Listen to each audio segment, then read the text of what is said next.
I've had the great privilege to work through technology in a live virtual space since 2007. I know that wasn't true for all coaches out there, and for many, the experience of 2020 was a huge disruption to what you've always thoroughly enjoyed in your work, which is the one-on-one, or those of you that are team coaches, the live in the field of interaction with your clients and individuals or teams. And having to jump into the virtual space was something that you weren't sure if you could bring your full presence and artful mastery to. And yet here we are 2 years later, and many coaches that I've spoken with have said you are busier than ever. Well, some of that, of course, is the need. We've been hearing a lot about trauma-informed care, and I suspect you've been doing a fair amount of that with your leaders and teams over this time. We've all had the experience of seeing up close and personal the consequences of the pain and suffering from the pandemic, the social injustice, the ways in which our exclusionary and inequitable processes and policies aren't creating the workplace environment that we really want. And as coaches, part of our job has been about making visible the invisible. I think this might be the silver lining.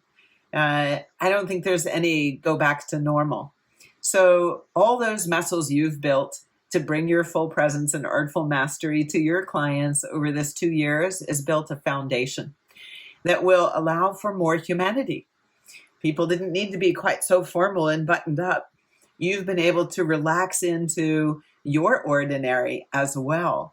And through it, you've given space for the vulnerability with the leaders, even your most senior leaders who've had kids running around in the background and juggling schedules in a way that they aren't used to. Remembering our humanity means we also recognize that connection's gotten redefined. It's really okay to be intimate. Yes, into me, see, in this virtual space.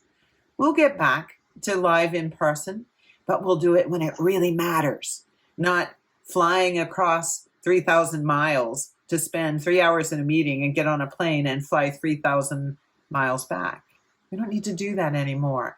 We can actually be much more deliberate and make the most advantage we can when we are live and in person, but not let the absence of that stop us from moving forward.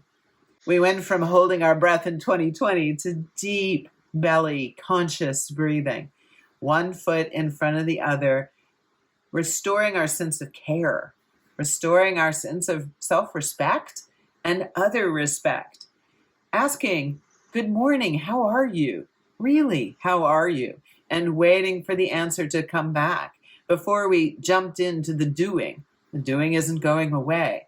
But when it's in balance, in more parity with our sense of relationship and care with each other, everything goes more smoothly. Creativity has emerged out of all of this. And the level of adaptation is something to be very proud of, your own, and what you've done with your clients and your teams.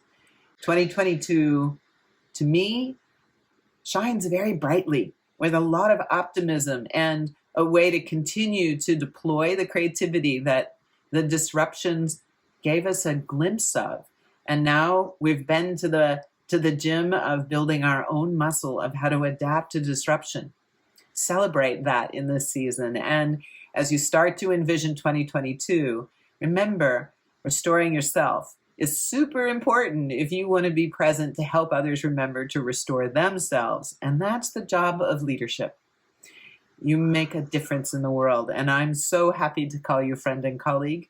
May your holidays be joy-filled, and let's remember, together we are always better. See you in 2022.